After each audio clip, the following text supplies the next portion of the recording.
Welcome to my story farm house.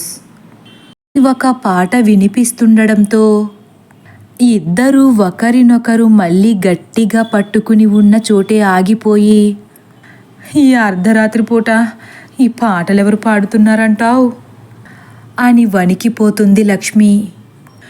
నువ్వన్నీ నన్ను అడుగుతావేంటే, నాకేం తెలుస్తుంది, నీతో పాటే నేను వింటున్నాను అంటాడు చందు. ఇంత అర్ధరాత్రి పాటలు పాడుతుందంటే అది కూడా దెయ్యమే అయ్యుంటుంది అని లక్ష్మి నీరసంగా అనేసరికి, అవునే, కొంప తీసి స్టోర్ రూమ్ నుంచి కాదు కదయ్యా అని ఆశ్చర్యంగా చూస్తూ చందు వైపు తిరుగుతుంది లక్ష్మి. లేదు, నువ్వు భయపడి నన్ను భయపెట్టకు, పైనుంచి వినిపిస్తున్నాయి అంటాడు చందు. పైనుంచే కదా మళ్ళీ అనుమానంగా అడుగుతుంది లక్ష్మి. పైనుంచే తెలుస్తుంది కదా, తొందరగా నడు, ఆ పాటల దెయ్యం కిందకు వచ్చేలోపు క్యాండిల్ వెలిగించేసుకుందాం అని నడకలో వేగాన్ని పెంచుతాడు చందు. అని లక్ష్మి కూడా వేగంగా నడుస్తుంది. ఎలాగైతే అస్సలు వెళ్ళాలని లేకపోయినా స్టోర్ రూమ్ దగ్గరకు వెళ్ళి తలుపులు తీయాలా వద్దా అని ఆలోచిస్తున్నాడు. ఆగిపోయావే, తొందరగా తీయి అని కంగారుగా తలుపులు గెంటుతుంది లక్ష్మి. అంతే అని ఒక భీకరమైన శబ్దం పిడుగు పడినట్లు వినిపించేసరికి వీళ్ళు కూడా చేతులతో చెవులని గట్టిగా మూసుకుంటారు. భయంతో తల కిందకి ఒరిగిపోతుంది. కళ్ళు పూర్తిగా బిగుసుకుపోయాయి. ఒక్క క్షణంలో తేరుకున్న చందు, లక్ష్మి తొందరగా పదవే, పారిపోదాం అని లక్ష్మి చేతిని పట్టుకుని వెలుగు లేదని కూడా మరచిపోయి ఆ చీకట్లో దేన్నైనా గుద్దుకుంటామేమో అనే భయం కూడా లేకుండా హాల్లోకి పరిగెడుతున్నారు. లక్ష్మి ఆయాసపడిపోతూ, అయ్యా తొందరగా పైకెళ్ళి పార్దు బాబు వాళ్ళందరినీ లేపుదాం పదా అని అంటుంది. అవునే, లేకపోతే ఈ రాత్రి మనకు ఆఖరి రాత్రి అయ్యేలా ఉంది అనుకుంటూ ఇద్దరూ వేగంగా మెట్లెక్కుతున్నారు. ఇంతలో పైనుంచి వినిపిస్తున్న ఆ పాట వినిపించడం ఒక్కసారిగా ఆగిపోయింది. గాలి కూడా వీయట్లేదు. చీకటితో చేరిన నిశ్శబ్దం కూడా ఆ ప్రదేశాన్ని భయపెట్టడం మొదలుపెట్టింది. వీళ్ళు కూడా మళ్ళీ భయంతో ఆగిపోయి పైకి చూస్తున్నారు. ఏంటి లక్ష్మి, పాట ఉన్నట్టుండి ఆగిపోయింది వణుకుతున్న గొంతుతో అంటాడు చందు. నాకు కూడా అర్థం కావట్లేదయ్యా అని లక్ష్మి కూడా భయంతో అన్ని వైపులా చూస్తుంది. ఇంతలో ఆ నిశ్శబ్దంలో గజ్జెల శబ్దం మొదలైంది. ఆ శబ్దం కూడా ఎంతో వినసొంపుగా ఉంది. పాట ఆగిపోయి ఆట మొదలయ్యిందేమోనయ్యా అంటుంది లక్ష్మి. అవునే, ఈ పరిస్థితుల్లో పైకి వెళ్ళడం అస్సలు మంచిది కాదేమో, ఆగిపోదామా అని ఒక మెట్టు కిందకు దిగుతాడు చందు. ఆగిపోతే మాత్రం అవి మనల్ని బ్రతకనిస్తాయనే నమ్మకం లేదు కదా, మరేం చేద్దామే ఏడుస్తూ అంటాడు చందు.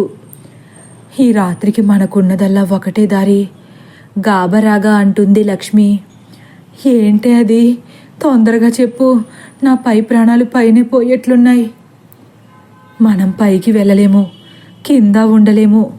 మనకు ఈ రాత్రి ప్రాణాలతో తెల్లారాలంటే దేవుడి గదిలో ఉండడం ఒక్కటే మార్గమయ్యా, తొందరగా కిందకు పరిగెత్తు అని గబాలున వెనక్కి తిరిగి, తొందరగా రాయ్యా అని చందు చేయి పట్టుకుని వేగంగా లాక్కుంటూ కిందకి వస్తుంది.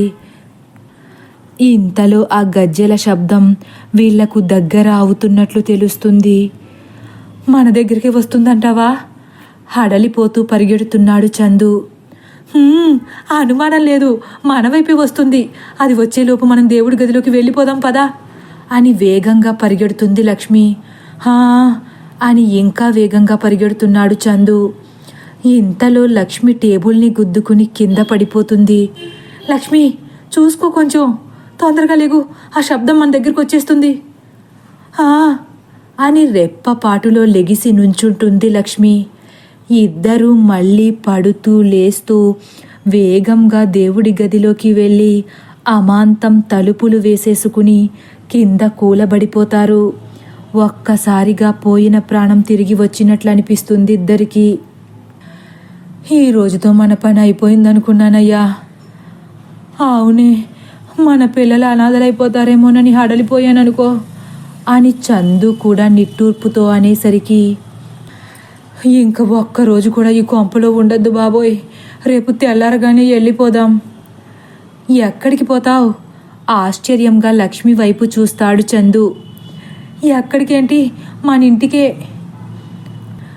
ఆ అయ్యగారు ఈ నెల్లాళ్ళు వాళ్లతోనే ఉండమన్నారుగా, ఇప్పుడు ఇలా ఉన్న పలంగా వెళ్ళిపోతానంటే ఎలా? అలా అని ఇంత జరిగాక కూడా ప్రాణాల మీదకి తెచ్చుకుంటామా? అలా మాట్లాడకూడదే. ఎన్నాళ్ళు మన అవసరాలు తీరుస్తున్న వాళ్లకు అవసరమైనప్పుడు వదిలేసి వెళ్ళిపోదామంటావా ఏంటి? భయంలో ఏం మాట్లాడుతున్నావు నీకేమైనా అర్థమవుతుందా అని ఇంకా ఆయాసపడుతున్నాడు. నాకు అర్థమవుతుంది బాబు, ఈ ఇంట్లో ఒక్క రాత్రి గనుక ఉంటే చచ్చిపోతామని అని డోర్కి ఉన్న చిన్న ఖాళీల్లోంచి బయటకు చూస్తుంది. కిటికీలోంచి శ్మశానం మాత్రం స్పష్టంగా కనిపిస్తుంది. ఈ ఇంటి పక్కనే శ్మశానం ఆనుకుని ఉన్నప్పుడైనా మనం అర్థం చేసుకోవాల్సిందయ్యా అని నిస్సత్తువుగా మాట్లాడేసరికి, చాలే ఆపుని తింగరి మాటలు అంటాడు చందు కరుకుగా. ఏంటయ్యా, నా భయం నీకు తింగరితనంలా ఉందా?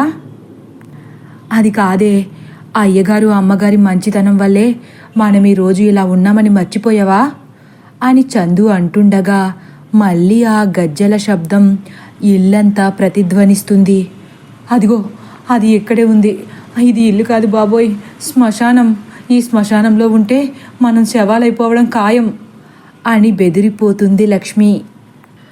ముందే నువ్వు వెళ్ళిపోతానని చెప్పకు లక్ష్మి. రేపు అమ్మగారితో అయ్యగారితో ఈ విషయం చెబుదాం. బహుశా వాళ్ళు కూడా ఇక్కడ ఉండడానికి ఇష్టపడరు అని సలహా ఇస్తాడు చందు. ఒకవేళ ఉంటానంటే? దెయ్యాల కొంపలో ఎవరు మాత్రం ఉంటారే, తింగరి మాటలు మాట్లాడకు. అంతేనంటావా? అయోమయంగా చూస్తుంది లక్ష్మి. అంతే అని ఖచ్చితంగా చెప్పేస్తాడు చందు. అలా ఆ రాత్రి లక్ష్మీ చందులకు చాలా భయానకంగా ముగుస్తుంది. మరునాడు ఉదయం సమయం 5 గంటలు. ఎవరో తట్టి లేపినట్లు మెలకువ వస్తుంది మీనాక్షికి. నెమ్మదిగా కళ్ళు నులుముకుంటూ లేచి కూర్చుంటుంది. అప్పుడప్పుడే సూర్యుడి వెలుగుకి చోటిస్తూ చీకటి నెమ్మదిగా జారుకుంటుంది. మీనాక్షి కిటికీలోంచి కనిపిస్తున్న కొద్దిపాటి వెలుగుని చూసి, రాత్రి మొత్తం కరెంటు రాలేనట్లుంది. ఇంకా నయం, ఇక్కడ వాతావరణం బాగుండి చల్లని గాలి వేస్తుంది కాబట్టి సరిపోయింది. లేకపోతే ఈ చంటి పిల్లతో రాత్రి ఎన్ని ఇబ్బందులు పడాల్సి వచ్చేదో ఏంటో అని మధ్యలో పడుకున్న చైత్ర వైపు చూసేసరికి చైత్ర కనపడదు. ఒక్కసారే భయంతో, చైత్ర, చైత్ర అని పెద్దగా పిలుస్తూ గదంతా చూస్తుంది. ఆ అరుపులకు మెలకువ వచ్చిన విశ్వనాథ్ ఉలిక్కిపడి లేచి, ఏమైంది మీనాక్షి అని గబాలున లేచి కూర్చుంటారు. చైత్రేదండి ఆశ్చర్యంగా అడుగుతుంది. అని అటూ ఇటూ చూస్తున్నారు విశ్వనాథ్ కూడా. రాత్రి మన మధ్య కదా పడుకోబెట్టాను.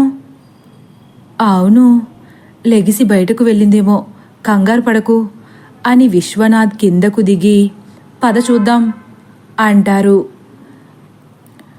ఇంత చీకట్లో ఒంటరిగా ఎందుకు వెళుతుంది అని మీనాక్షి కూడా చింపిరిగా ఉన్న జుట్టుని ముడిపెడుతూ నడుస్తుంది. ప్రతిదానికి అలా భయపడిపోకు. చిన్నపిల్లలకి ఆట ఉంటే చాలు, చీకటి పగలకు తేడా ఏం తెలుస్తుంది, బయటే ఉండుంటుంది చూడు అని వేగంగా బయటకు వెళ్ళి అంతా చూస్తారు. కానీ ఎక్కడా కనపడకపోయేసరికి, పైన ఎక్కడా లేదేంటండి? మాధురి చెప్పినట్లు చైత్రకు బాగా అల్లరెక్కువైపోయింది. ఇలా చెప్పా పెట్టకుండా వెళ్ళిపోతుందేంటి? మీనాక్షి అసహనంగా అనేసరికి, దానికేం తెలుసు, పిల్లలకు మనం నేర్పుకోవాలి. నువ్వు ఎక్కడికి వెళ్ళినా అమ్మా నాన్నలకు చెప్పి వెళ్ళాలి అని పేరెంట్సే నేర్పాలి అంటూ గబగబా మెట్లు దిగి కింద హాలంతా చూస్తారు విశ్వనాథ్. చైత్రా, చైత్రా అంటూ కిచెన్లోకి కూడా పరిగెడతారు ఇద్దరు. చివరకు ఎక్కడా కనిపించకపోయేసరికి మీనాక్షి ఒక్కసారి ఏడుస్తూ, ఏమైందండి ఈ పిల్ల అంటుంది నీరసంగా. ఏదో జరిగిపోయినట్లు ఎందుకు ఏడుస్తున్నావు ఇప్పుడు? మాధురి గదిలో ఉందేమో చూద్దాం పదా. వాళ్ళు తలుపులు వేసుకుని పడుకుంటే ఆ గదిలోకి ఎలా వెళ్తుందండి? రాత్రి మాధురే మన గదికి వచ్చి తీసుకెళ్ళిందేమో, ఒకసారి కనుక్కుందాం పదా అంటారు మళ్ళీ విశ్వనాథ్. అనుకున్నదే తడవుగా ఆలస్యం చేయకుండా వేగంగా పైకి వెళ్ళి మాధురి గది తలుపులు గట్టిగా కొడతారు. ఆ శబ్దానికి మాధురికి మురారికి కూడా మెలకువ వస్తుంది. మాధురి బద్ధకంగా పైకి లేచి, ఇంకా తెల్లారకుండానే లేపేస్తుందేంటమ్మా అని విసుక్కుంటూ వచ్చి తలుపులు తీస్తుంది. ఏంటమ్మా అప్పుడే లెగిసి ఏం చేస్తాం, కాసేపు పడుకోనివ్వచ్చు కదా బద్ధకంగా అడుగుతుంది. చైత్ర మీ గదిలో ఉందా కంగారుగా అడుగుతుంది మీనాక్షి. మాధురికి ఒక్కసారే బద్ధకం పోయి కళ్ళను చిట్లించి, రాత్రి మీ దగ్గర పడుకుంటే నా గదిలో ఎందుకుంటుంది అంటుంది తడుముకోకుండా. అయితే లేదా, రాత్రి మా ఇద్దరి మధ్యలోనే పడుకుంది, ఇప్పుడు లెగిసి చూస్తే లేదు. ఇల్లంతా వెతికాము, ఎక్కడా కనపడలేదు హడలిపోతూ మాట్లాడుతుంది మీనాక్షి. మాధురికి కూడా మనసులో భయం మొదలైంది.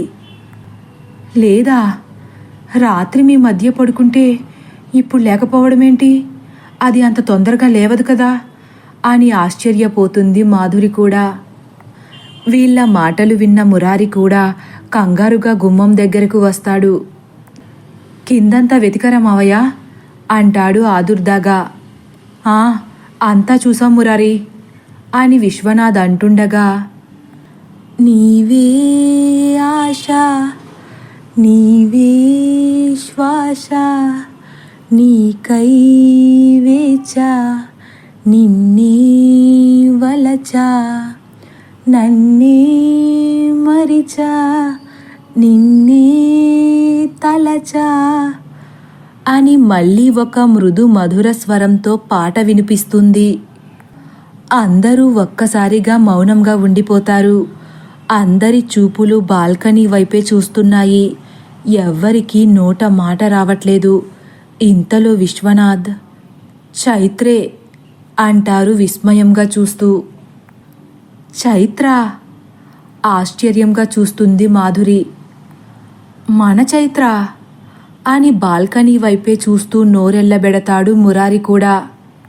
అవును, తొందరగా పదండి చూద్దాం, తెలియక ఏ గోడైనా ఎక్కుతుందేమో అని విశ్వనాథ్ కంగారు పెట్టేసరికి మాధురి మురారిలు పక్కకు తప్పుకుని వాళ్లకు దారిస్తారు. మీనాక్షి విశ్వనాథ్లు గబగబా బాల్కనీలోకి పరిగెడతారు. ఆ వెనకే మురారి జంట కూడా వెళతారు. బాల్కనీలోకి వెళ్ళేసరికి అక్కడ ఉన్న ఉయ్యాలలో కూర్చుని పాట పాడుతూ బయటకు చూస్తుంది చైత్ర. అది చూసిన మీనాక్షి కంగారుగా వెళ్ళి చైత్ర చేయి పట్టుకుని, చైత్ర ఇక్కడికి ఎప్పుడొచ్చావమ్మా అని అడుగుతుంది. చైత్ర నెమ్మదిగా తలను మీనాక్షి వైపు తిప్పి, ఇప్పుడే వచ్చాను నానమ్మా అంటుంది. ఇప్పుడా అంటుంది మీనాక్షి. అంటుంది చైత్ర. మా గది తలుపులు వేసేసి ఉన్నాయిగా చైత్ర, నువ్వెలా వచ్చావు అయోమయంగా చూస్తుంది మాధురి. లేదమ్మా, నేనే వేశాను. అయినా నేను చాలాసేపటి నుంచి మెలకువగానే ఉన్నానే, మాకు తెలియకుండా నువ్వెప్పుడొచ్చావు అనుమానంగా అడుగుతుంది మీనాక్షి. తదుపరి భాగం కోసం వేచి ఉండండి. ఒకవేళ నా కథ కానీ మీకు నచ్చినట్లయితే లైక్ చేసి సబ్స్క్రైబ్ చేయడం మర్చిపోకండి. Thank you for watching.